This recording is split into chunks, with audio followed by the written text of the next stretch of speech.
Hello and welcome to the Hooniverse podcast. Welcome to 2022, motherfuckers. Shit hasn't changed. Look around. Yeah. Still kicking. I'm your host, Jeff Glucker. I'm joined by my wonderful friend, Ron Baugh. How are you, Ron? I'm swell.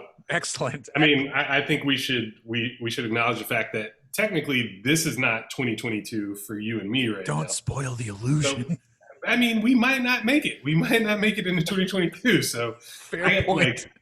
I only say that, honestly, I don't mean to be morbid, but yesterday I walked just half a block to my local dispensary to pick up some goodies for this week of sort of vacation. Right.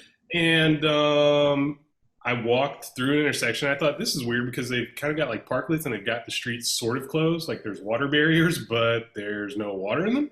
Mm. And there's typically a road closed sign that I guess fell down in the wind and the rain. And there's like a weird gap. And like I walked through there and I was just like, this is really confusing. This is really weird. And it's really dangerous. But like I went to go pick up the road closed sign and it was only half of it. You know, it's like a folding, Right. A-frame sign, whatever. But only half of it was there. I was like, oh, well, that's why that doesn't stand up. I got home 5 minutes later, mad cops, mad fire department. I was like, whoa, this is crazy. But I mean, it's kind of typical also. Like, it's not really that out of the ordinary. So I look and I see, and like after like 5-10 minutes, they all leave. So I think nothing of it. But then I get an update on Instagram from like one of these Long Beach news sites I follow. And basically there was a fatality, like motorist versus pedestrian accident at that same intersection where I was standing and thinking about that yesterday.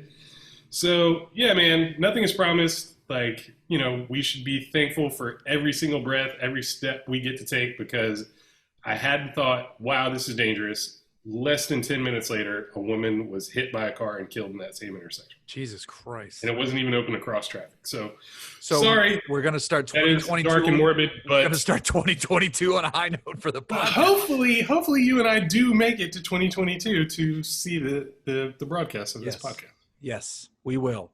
I have faith. What are you drinking? Old Faithful Bullet.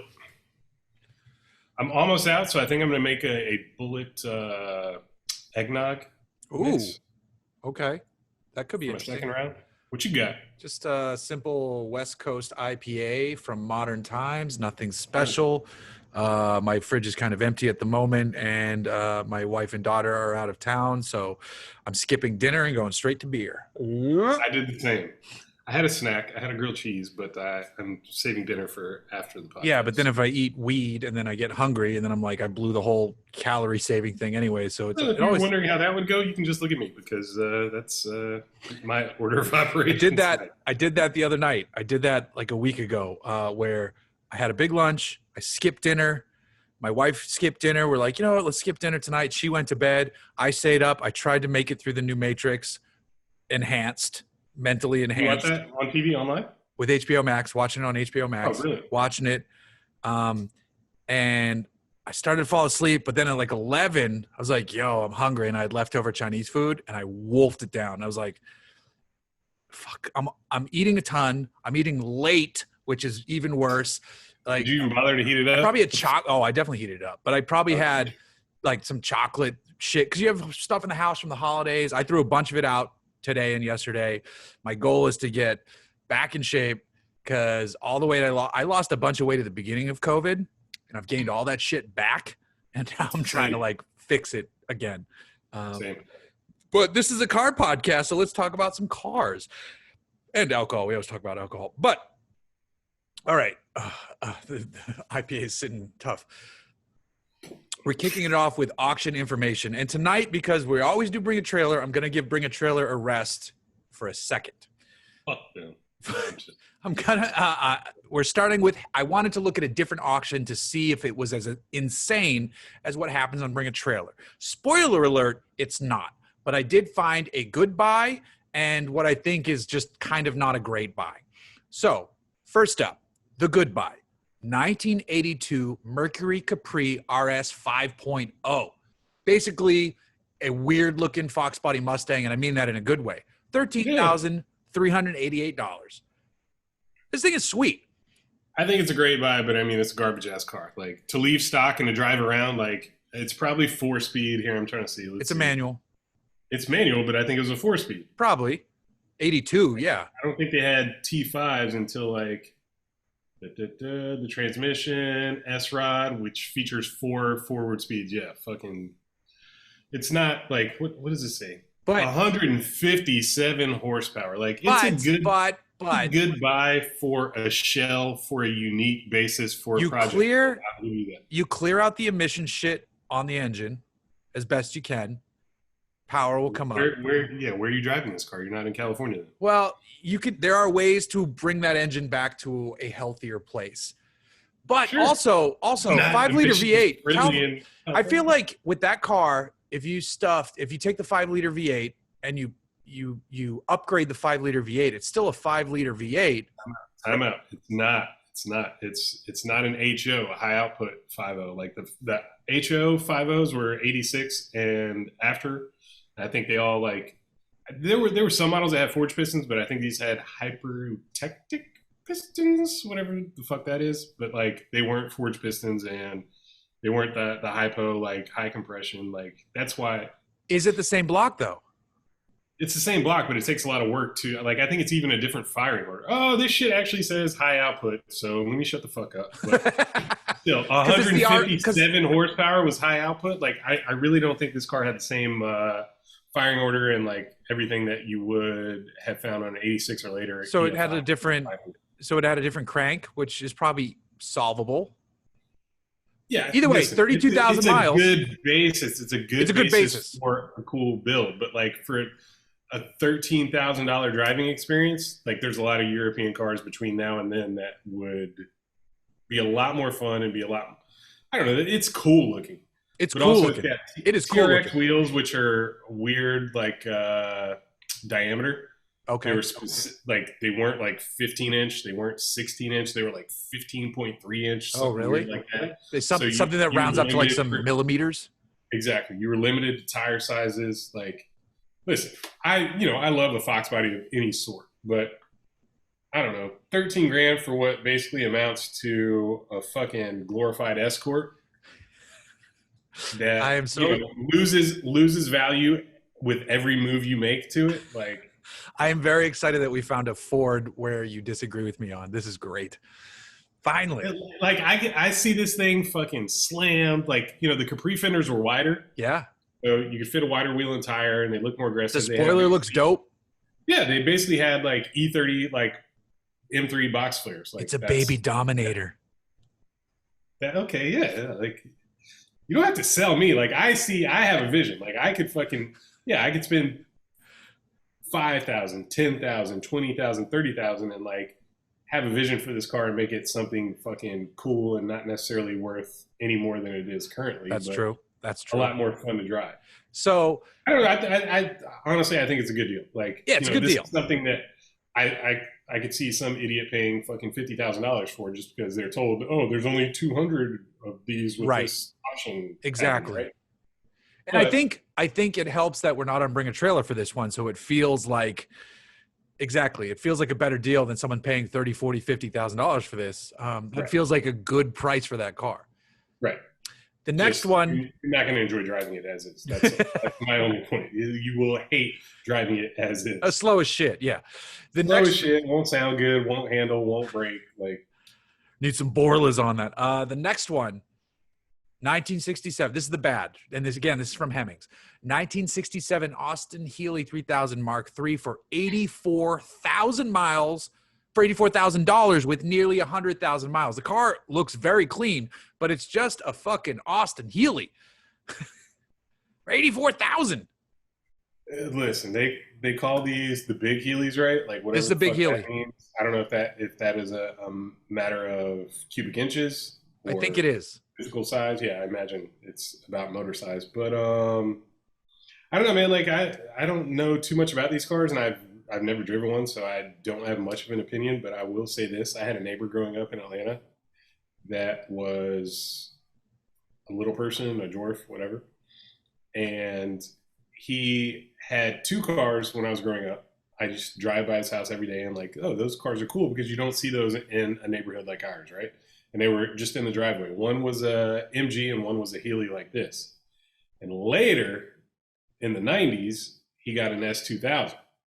Yeah. And it was super weird to see this dude walk out and like climb in his cars and like, warm them up and like drive off. But like, it was cool. Like, it was just like that dude is doing something that I've never seen in this neighborhood, right? Like, Yeah. I had neighbors that had like Fiats, like 70s Fiats, those like rear engine or mid engine Fiats, but like it was super cool to see him like go out and cruise around in these things because nobody else had one. So I don't know. I mean, like I have no idea what these things are worth, but like I don't imagine that I would fit very well or enjoy driving it. But like I'm sure somebody would absolutely love this. I mean, I just 84 have no idea. G's.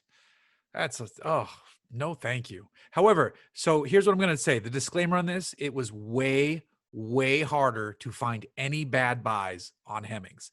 There's a lot of Sure. muscle car shit that was priced at numbers that make sense to me over the course of the last few years. Yeah. It was so much harder where when I go and bring a trailer, I found one. It was like one of the first listings. I'm like, fuck this. So I am bringing one in from Bring a Trailer.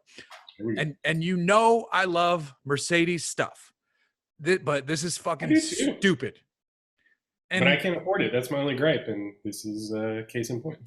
So 2014 Mercedes-Benz G63 AMG 6x6 tuned by Brabus, 1.35 million. And I know they cost this much. I know when they were new, they were like $750,000, $800,000. I get it. This looks identical to Dan Bilzerian's. I don't know if it was his. I wouldn't be surprised because it was in Arizona or his neck of the woods or something. I mean, you could only for a while you could only buy and register these in states like Arizona. Like this is show and display. Exactly. Everybody that had one like registered in Arizona or Montana or somewhere weird like that. So someone paid 1.35 million for a vehicle that is show and display, and that means you can only drive it up to 2,500 miles a year, which. Right. It's a 2014 with only 8,000 miles anyway. 1.35 million for a G class that is, I would say, worse than a regular G class. Worse with 700 horsepower and 708 pounds-feet of torque? Yes. I don't know about that. Yes. Worse? It's heavier. It can't do. It's got 700 horsepower. It cannot do the same stuff on the trails that it could do before. It is now a worse off-road vehicle. What are we comparing this to? I'm sorry. A regular G550 on a trail. 37s. Portal axles. Breakover angle is ruined. The portal axle part is fucking dope, but you can get that on a non 6x6 4x4 squared. Right. And those are crazy expensive. You don't get 6 wheels. I will fully admit that if the price wasn't 1.35 million, I'd be like, yo, that would be so fun to just. But what price would that make sense for you? Like, it's just exclusivity. That's what you're paying for. You're not paying $25,000. No, I'm just kidding. Right. No, I don't know. But that number is so stupid to me for that car. I don't know, man. I feel like it's one of those things where you got to pay to get it because they don't exist. They are show and display. Where is the market for G63 AMG 6x6s going? Somebody will tell us, but listen, man. Is he going to make money on it? I guarantee you nobody spent less than $1 million on one of these. You're probably right. Brabus package and all. Right. That's a big jump. I get it. I just think it's. I'm staring at it like it's gonna somehow infuse knowledge and understanding of the market. No, it's just that doesn't exist. So if you want the most fuck you douchebag fucking 4x4 truck ever, that's it. And you're gonna pay for it. Right. It doesn't matter what it costs. Right. It's a point of pride for you to pay the most for it. Right. A Dan Bilzerian douchebag. Exactly. 100%. Fuck him. By the way, his whole fucking fortune, his whole lifestyle is fake as fuck. Stolen valor bullshit. Do not fucking at me because these are just facts. Block. See you later. No thanks. All right. Moving on to the past. the most memorable car shit of 2021. And Ron, you've taken notes, as you showed me before the show. So line it up. You go first. For me, I had a handful of experiences that kind of defined my year and like, I don't know, just, I don't want to say elevated my stature or prestige or understanding of the automotive world, but these are things that were all really fun and like things that I did not expect, and I just was kind of surprised by this year. And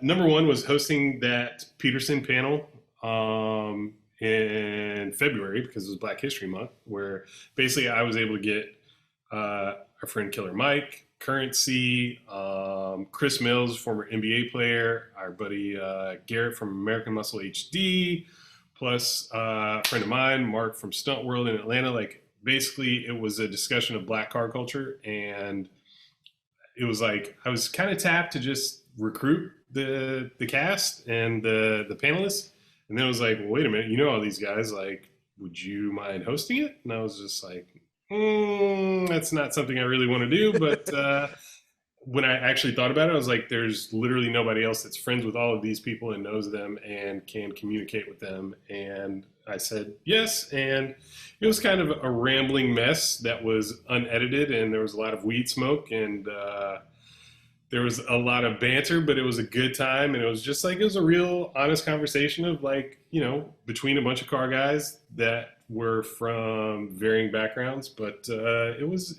fun. So that you needed Michael Thomas. Oh yes, 100%. Next time we cannot do it without Michael and his Pink Floyd van, which is like the fucking coolest thing that has ever existed. I'm gonna flash a pic of that in an episode, I think. Please do. Besides that, like, I don't know, I've had a lot of fun kind of stacked here later in the year. I mean, I'm working on a show for Hemmings with our buddy Mike Musto, and hopefully that we've already recorded it, and it surrounds, at least the first episode surrounds my Tahoe. So hopefully that gets picked up, and we get to make some more shows in 2022. Probably my proudest accomplishment of 2021 is winning my episode of Shift Talkers.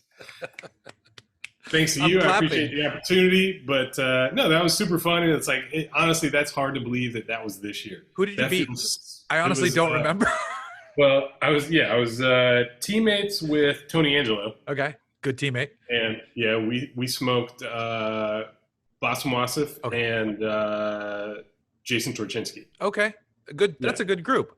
Yeah. I mean, it was January, so that feels like ages ago, honestly. Like, I was just thinking about that today, and I was just like, oh my God, like, that does not feel like 2021 at all. Yeah. But that was cool, man. Like, I had a hey ma moment when we were on Motor Trend TV, like on, at least for me, Hulu, like, on cable. Absolutely. Like, I'm on TV, yo. It's cool, man. It's a cool feeling. 100%. So thanks to you for that, because obviously you were the host, and you and Bart were so kind to cast me and give me an opportunity. But that was fun. I mean, it really was. After that, we really just needed a black guy for that episode, and yeah. I already had KJ. Like, who else we got? KJ's awesome. I know this one guy, but let me call my one friend. It's fucked up. Some of the best like actual automotive fun that I had this year was off-roading a couple weeks ago. Hell we were yeah. out to shoot with the Gladiator, our new Bronco, and a couple of my coworkers and friends that had Raptors or anti-Raptors, as it were. Yeah.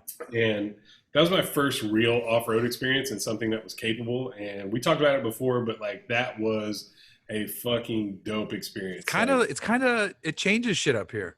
Absolutely, yeah, it does. Like, and it's like, it really makes you think about your approach to driving day to day and understanding vehicle dynamics. Like, there's just certain things that I would never like subject my own personal vehicles to. unless they were built for it. Right. You know, it's like I had a bad off-road experience with our buddy Anthony's TRD Tundra a couple years ago. I collapsed his shock and like fucked his truck up, so and funny to me.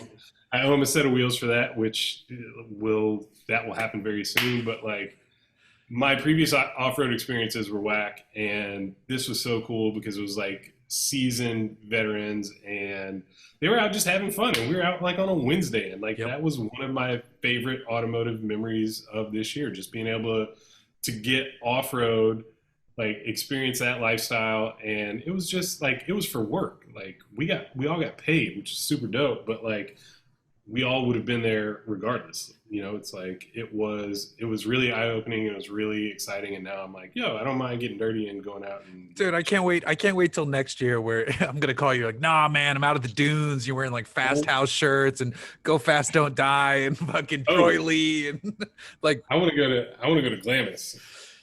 I've heard that's a fucking place. I've never been. I've heard it's a place. I've driven in Pismo briefly, and it's very intimidating. Yeah.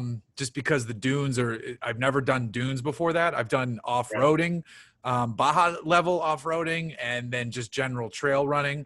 But the dunes are like this weird wasteland where you do not know how much the drop is on the other side, and that's why everybody has the flags, because you don't know who's where, and it's not just you, it's little kids on dirt bikes like wheeling past you. It is, dude, the dunes like a Glamis, shit gets gnarly out there. But now I want to experience it. I want to see what that's all about.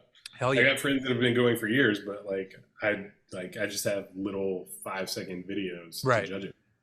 No, I'm sure to be fucking wild. Rad. Good choices, good memorable car shit. Sorry, just this beer is making me super burpy. My picks for my most memorable car shit of 2021. I thought of this real quick because I wrote the script today, and I'm sure tomorrow I'm gonna be like, oh fuck, what about this that I did? So this is my off the top of my head list. But the first for me was finally driving the new Bronco, because it was such a hyped up vehicle, and I'm happy to say that it lived up to all of the hype. Both engines, both gearboxes. I expected the little engine manual gearbox to actually not be good. You know, in off-road vehicles, often the manual gearbox is the weak link. In some of these vehicles, yeah, go for it. In some of these vehicles, the manual gearbox can be the weak link, but that Bronco with the little engine and the crawler gear can go up fucking anything. The Bronco with the big engine and the 10-speed just absolutely rips, and I really, really, really enjoyed it. And the thing looks good. It's comfortable. The hardtop sucks shit, but they're working on it. But overall, the only thing killing the launch of the Bronco is supply chain issues and delivery and markups. But otherwise, the Bronco is fucking great. The second thing on my list of 3 was launching a car show with our friend Bradley Brownell and a handful of other wonderful people. Autopia 2099. We did it. It went as well as you could want a first ever show for us to go. And we're working on 2 for next year with literally everyone who was involved in the first one from a sponsorship side immediately said we want in on the next one, and we're getting more interest from other people. And so I think it's looking, we'll have more info starting in January, even though you're listening to this in January. We'll have more info soon in January about when and where. We're probably going to replicate the LA show for end of year 2022, but we're thinking a spring show possibly in the Bay Area. So if you're interested in that, keep your options, eyes and ears opened. We would love to have you. It's only going to get bigger and better with more people, cooler cars, and all that fun shit. And it's really exciting to do, even though it's nerve-wracking as fuck. The last pick for me for 2021 has been falling in love with electric Porsches. If you asked me, say you had to get rid of all your cars and you could have one car and you had the money to get the car you wanted, if I was forced to pick one car to drive for the next however long, it would be an electric Porsche wagon. The car is essentially perfect for me in what it can do. It's insane power, insane delivery, insane comfort, excellent style, effortlessly good-looking vehicle, and just it delivers on everything it promises and more. I absolutely fucking love the electric Porsche wagons. It's so good. So good. I want to go. That is something that I'm looking forward to in 2022 is getting to enjoy vehicles such as that, because maybe we'll it's a necessary component for our business in creating wheels. Like that is a huge focus for us, but like they just seem to be the best vehicles all around, by the automotive press and journalists such as yourselves. And I would love to kind of get to enjoy that.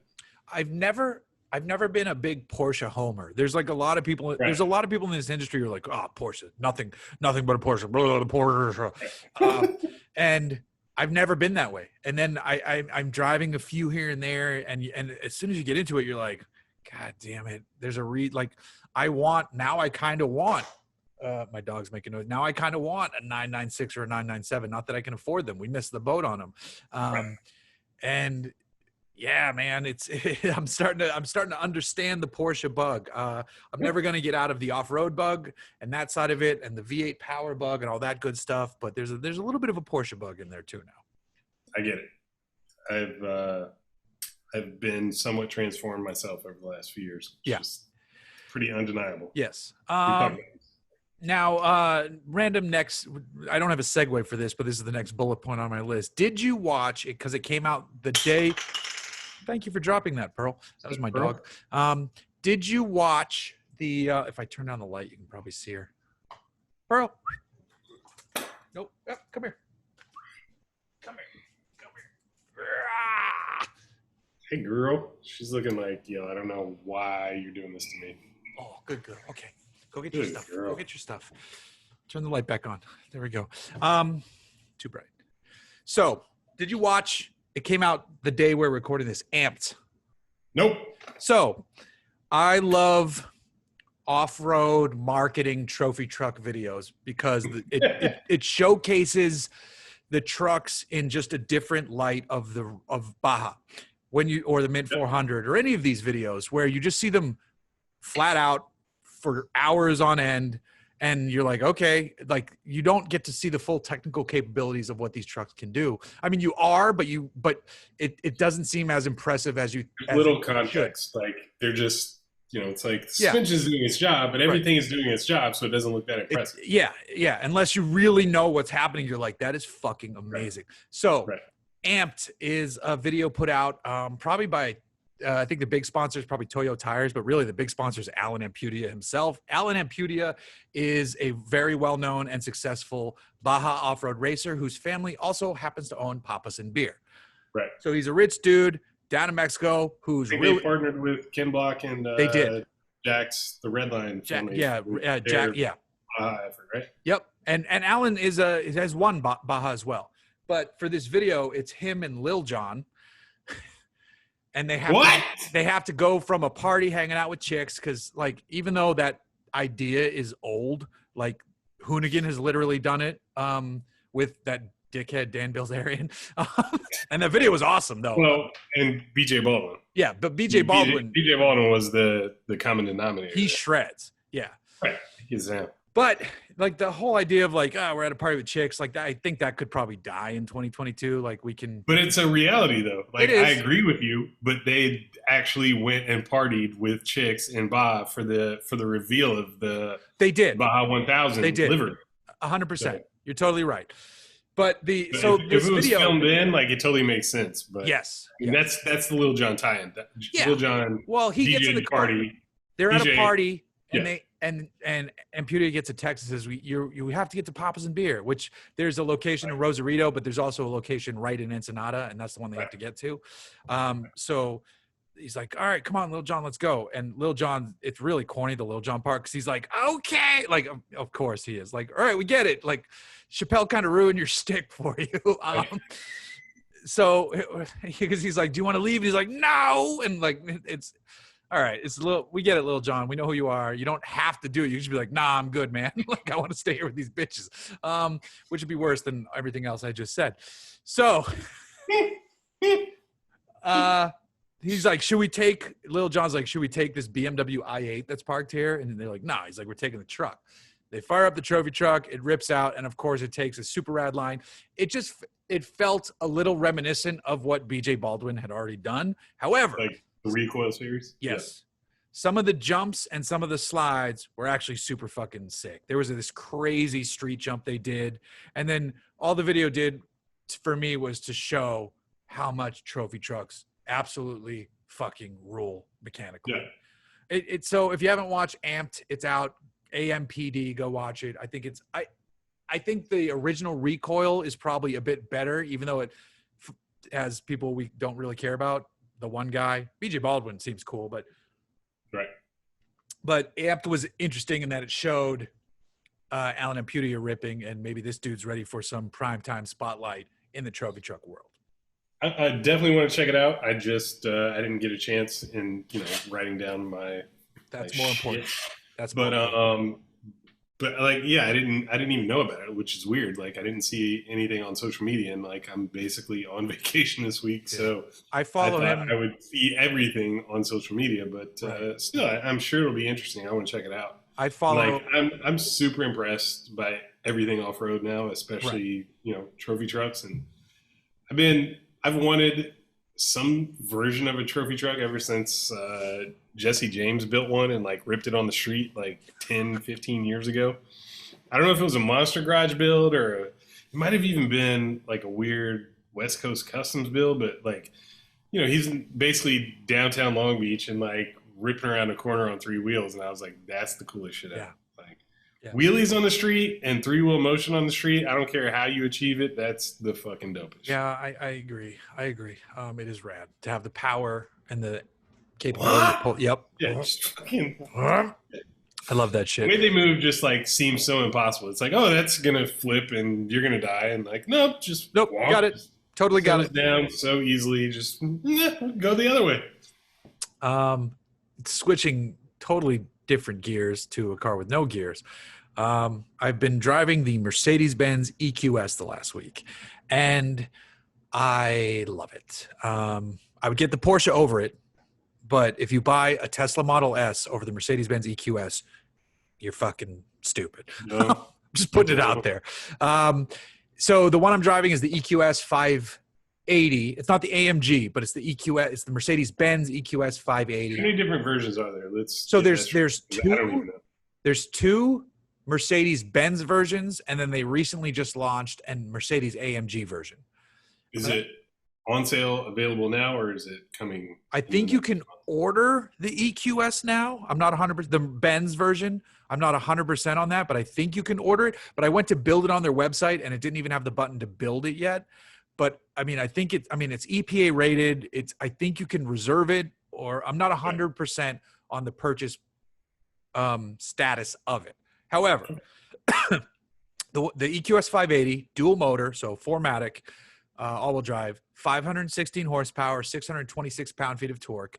The outside is kind of jelly beanish, but it's a 0.2 coefficient of drag, which is currently the most slippery production vehicle right now on market, just edging out the Tesla and the Lucid Air.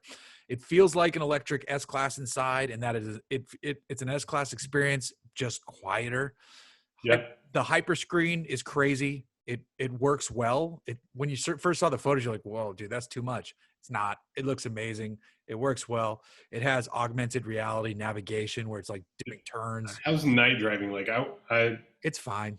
With my aging eyes, my deteriorating eyesight, like I wonder about like all that screen at night. Like it does auto brightness. Like does it do it itself? It does it. It adjusts it all itself based on available light. It's doing it throughout the whole day, not just at night. It's auto adjusting.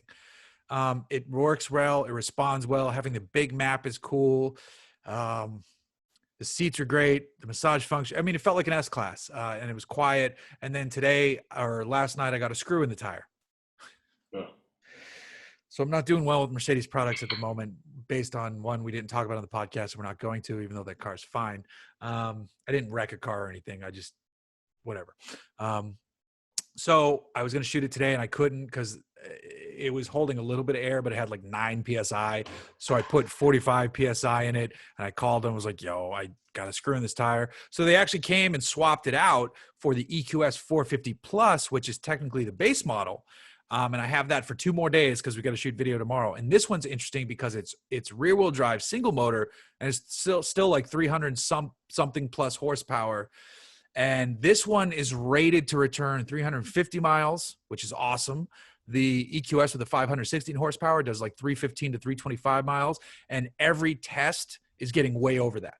So like in the 450 out there, people are hitting 400 miles of range, which is what's the discount awesome. to the 350? What's how much the less? price wise? Yeah. 450 to 580. It's like a $10,000 swing. So it's like, I want to say it's like, really? That's it? That's a fucking bargain by. it's really close. And the EQS 580, so the fancier one I was testing with the more power, and I'm going to say this in quotes, which you can't see unless you watch the video, was only 133, which feels way less than I would have guessed. Because a Model S Plaid, which does have more horsepower and is quicker and all that shit, it starts a little bit over that, and then tops out at about 150. Yeah, once you add in the Plaid, once you're at Plaid, you're at like 134 or something like that, where the base price of an EQS 580 is like 113, and then the one I was testing was 133. Crazy to think of a Model S Plaid as a performance bargain, but there's really nothing fucking with it, like, right? For the money, Sure, straight line money. Right, exactly. But if God bless you if you want to stop. But if someone who had a Tesla Model S then went and sat in an EQS and like touched things in the car and just shut doors, throw their whole shit in the trash. Yeah, 1,000 times over. It is the S-Class has been, it's not always the standard of the world, but if it's not, it's pretty much. Since Cadillac was the standard of the world, Mercedes S-Class has been the standard of the world. It's been. I've always picked since the late 60s, early 70s. Yes, 100%. I agree with you. I was trying not to push it too hard, but my true feelings are that as soon as Cadillac went to started building dog shit, which I would still buy their dog shit, but S-Class has been the king for decades, and it hasn't changed. And I mean, if you say, but the Tesla has this, and this, I don't give a shit. It's such a better car than a Model S. 100% with you on that. It's not even funny. It's crazy. It's crazy. I love it. I love the EQS. I love to see detailers in their videos of Teslas destroying and the panel gaps and just the serious build issues that they have inside and out. And they're just a regular ass S-Class, the most basic S-Class. Any Bentley, any fucking BMW, they account for all of these issues and have solutions. And it's clear the difference between somebody that's been making luxury cars for decades, even 100 years, as opposed to somebody that's been doing it for 10 years. Because they just don't understand the expectations and the things that really are eye-opening. That is absolutely unacceptable. They don't have to, though, because the Kool-Aid has been drunk. I mean, Kia Tellurides wouldn't leave the assembly line with, and not to knock on Kia, I know that's an easy target, but Kias have been excellent for 20 years. At least 5 years. Yeah. So whatever. All right. Next topic is project car updates. Do you have anything? I hate all my cars. What a way to kick off technically 2022. A month or so ago, I was like, my shit is sick. I got 4 out of 5 cars running. My shit is fucking ugh. I was so proud. And that was a lesson in humility.